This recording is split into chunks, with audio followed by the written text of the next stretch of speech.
Hello bachcho, let us read this given question. So the given question says that an alternating current generator has an internal resistance Rg and an internal reactance Xg. It is used to supply power to a passive load consisting of a resistance Rg and the reactance RL. For maximum power to be delivered from the generator to the load, the value of XL is equal to। देखिए बच्चों, यहाँ पे हमें एक generator की situation दी हुई है और हमसे पूछा जा रहा है कि जनरेटर में से मैक्सिमम पावर हमें लोड को देना है, तो एक्सएल की वैल्यू क्या रहेगी।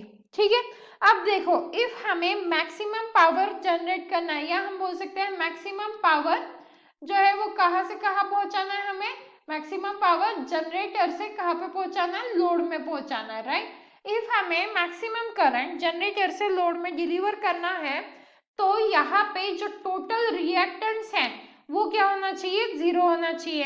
सो टोटल रिएक्टेंस हम यहाँ पे लिख सकते हैं, total reactance must be 0। Total reactance जो है वो क्या होना चाहिए, 0 होना चाहिए।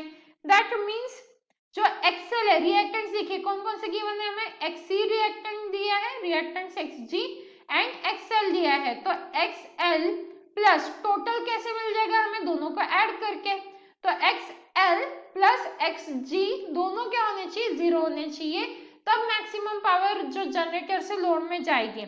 अब देखिए, क्योंकि हमें एक्सएल की वैल्यू पूछी गई है, तो हम इसी इक्वेशन को कंसीडर करेंगे, XL plus XG is equal to 0।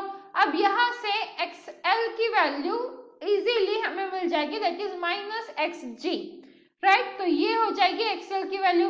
अब अगर आप ऑप्शन चेक करोगे तो जो ऑप्शन सी है वो परफेक्ट मैच कर रहा है।